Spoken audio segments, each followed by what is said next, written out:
Hello, everyone, and welcome to PT Live. Here on PT Live, we're going to discuss what goes on in the physiotherapy profession.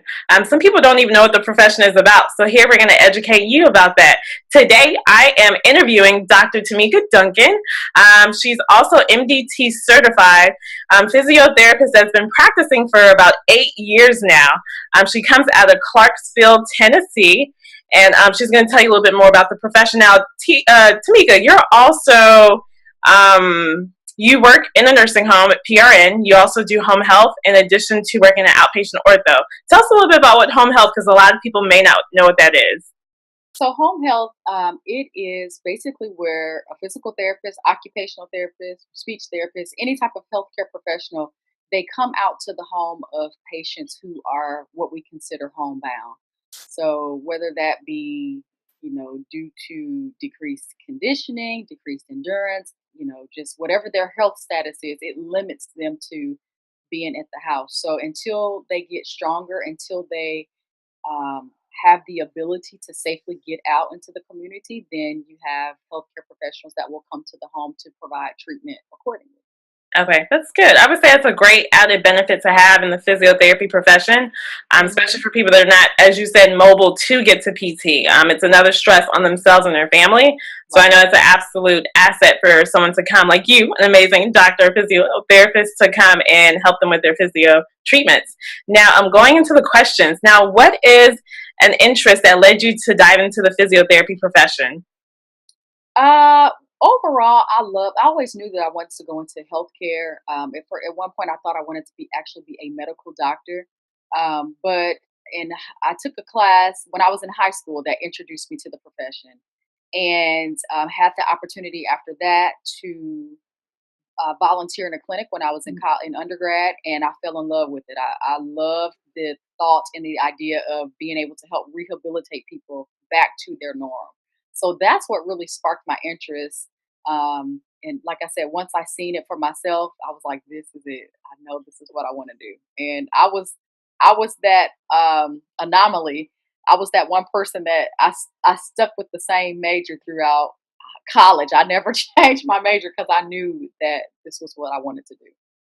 That is good. And I like how you mentioned about initially wanting to do MD.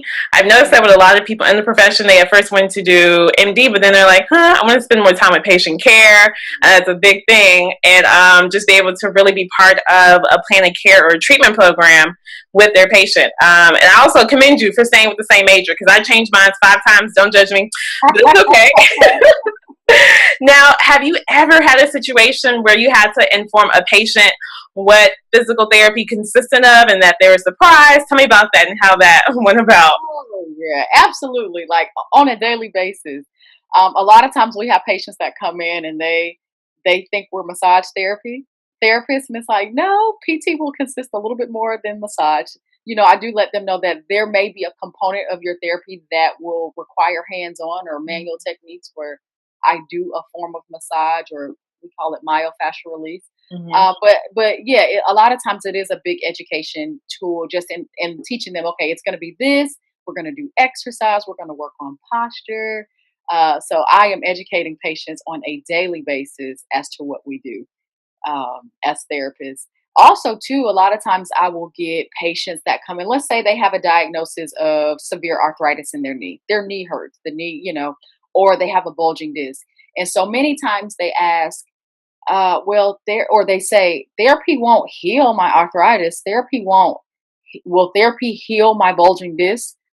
Well, technically, no, I can't heal your arthritis, but that's when I educate them to let them know I can't heal the arthritis, but there are certain things that we can do, strengthening certain muscle groups, stretching certain muscles, helping you with your walking mechanics, maybe discussing orthotics or different shoes.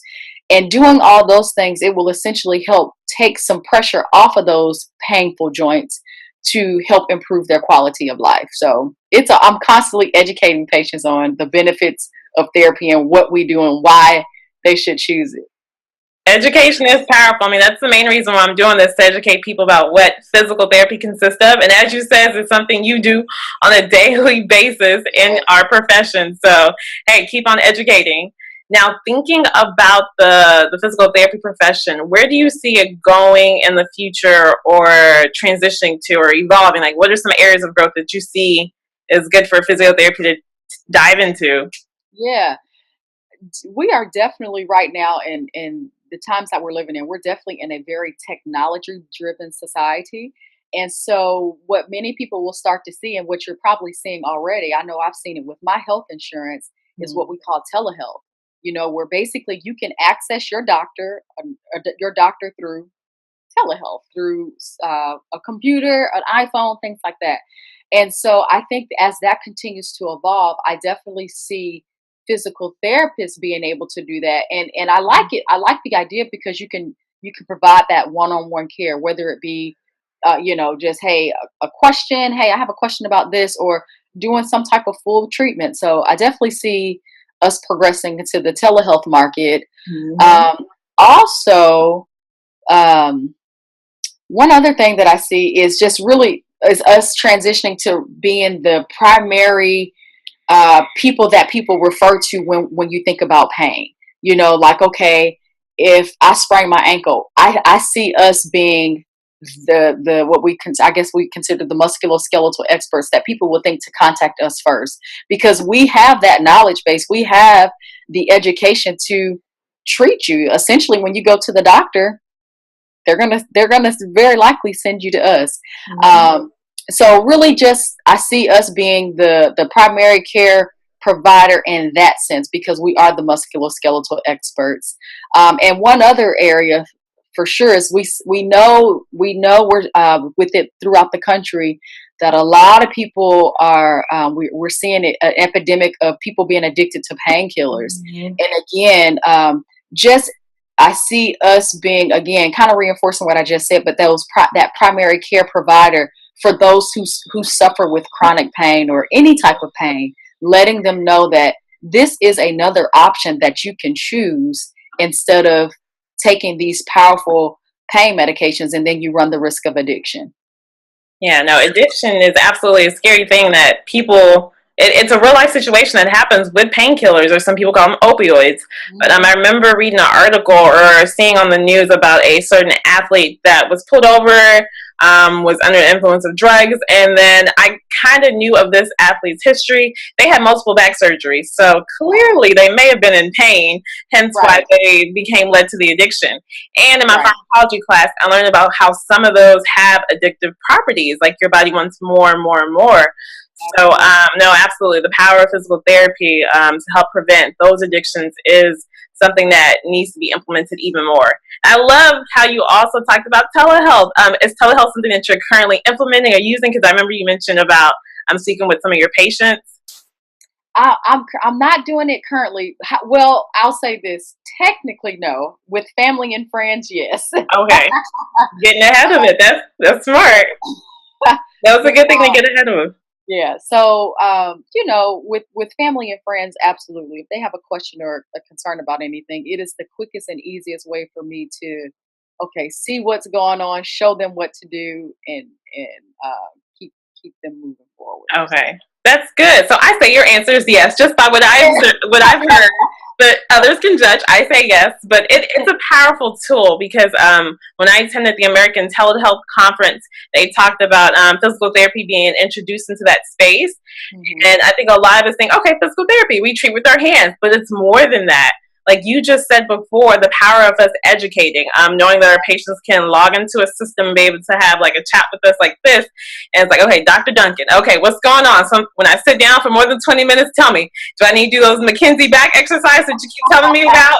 And it could be a moment where you're like, yes, and just, position the phone or the laptop in a certain area and you're like, okay, do your back extensions. Nope, relax your hips.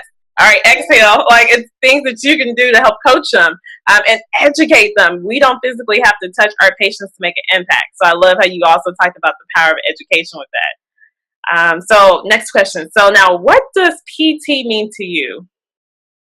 PT, I guess, in a nutshell, what PT means to me, PT is my way of helping to rehabilitate people back to fulfilling purpose or fulfilling whatever it is that um, they're doing in their life at that time. I get the unique opportunity to impact people's lives in a very special way. A lot of times when I get students or people that come in who show or express an interest in therapy, I tell them, you have to, for me, it's more than just a job. You have to be passionate about this because we really see people at their worst. They're living life, and God forbid they get into a car accident or whatever, and something happens and it impacts their lives. It's very impactful. And so for me, physical therapy is my way of being able to just help people get back to fulfilling purpose, That's and amazing. whatever that means for that person. So Yeah. Now, thinking about that, it just made me think of situations where I've had patients that literally just started crying because they were in pain. And I was assisting with a certain treatment under the guidance of the PT that I work for. And I just had a moment where I just was like, you know what, pain sucks. So go ahead and cry. I got tissues right here. Just cry. And we're going to try to do the best that we can with this treatment that we're going to do. Just thinking about that, because you mentioned it, what is like a situation that you feel okay sharing that maybe a patient was struggling a little bit, but you helped them or encouraged them to kind of overcome that without yeah. saying their names. Well, So again, this is that profession where it is very normal for patients to come in. People come in and they complain of hurting. That's what we do. We help heal and we help decrease pain and get these people back to functioning. Um, I've had many a times, just like you, where patients, they just come in and it's just one of those days, and you have to be a constant motivator. You have to be an Mm, encourager and letting them know, hey, I get it. Have your moment, but then, hey, what did you tell me you wanted to get back to doing? I'm that's gonna let you powerful. have this moment, but as soon as I'm gonna let you have this space, Mm, but these are the things that we can do to get you back to where you want to be. So for me, I'm very personable with my patients. So I let them have those moments. I let them be vulnerable because, hey, that's what they're feeling. This is their mm, life. And I find that when you let them have that moment and you show that, okay, I'm compassionate, I get it. I realize the impact that this has. And hey, now what can we do to get you back to where you need to be? mm. So I let them have that moment and then encourage them to and motivate them to push through to That's attain the goals that they want to attain. There we go. That is powerful. I would absolutely agree. Being a motivator, being personable to our patients is well needed. I'm a student. I keep saying our patients, but our patients. Yeah. It's a powerful component because we're dealing with people. We're not just dealing with someone who just a pain. We're dealing with a person who is in pain. So that's good that you're able to be personal with them, connect with them, and help them through this journey. Is there any additional takeaways that you want to share about the PT profession or a challenge? I think the biggest thing is I just want to let people know that physical therapy exists. Physical therapy is great for anyone who, we keep saying pain, but that's anyone who has pain, whether it's headaches, but anything. We can really treat almost anything. And if we can't, hey, we'll let you know. But anybody who's having pain, if you have a rotator cuff tear, if you have a bulging disc, if you're losing your balance, if you're having migraine headaches, ask your doctor to send you to a physical therapist because many times there is something that we can do, there is treatment that we can provide Mhm. to either eradicate the pain completely or at least decrease it to the point where it increases your quality of life. So I think the biggest thing that I want to say is just as the APTA, which is the American Physical Therapy Association, one of the big things that we're promoting is to choose PT first. Choose us first versus getting addicted to a painkiller. Choose us first versus thinking that surgery is the only option for you because many times that's not the case. So I think the big take home here is to ask about therapy and try physical therapy. I love that. Thank you so much. I appreciate you for your time. So Dr. Tameka Duncan, her information, you can catch her on Instagram, EEEE Duncan DUNCAN #1, and I'll put that information in the description below. Thank you so much. And one quick thing you mentioned about like headaches, people will be surprised what PTs helps to manage that kind of care. I'm going to have another guest that comes on that actually helps people with concussions and headaches, so check out for that. But thank you so much, Dr. Duncan. Enjoy the rest of your day, and thank you for this episode of PT Live.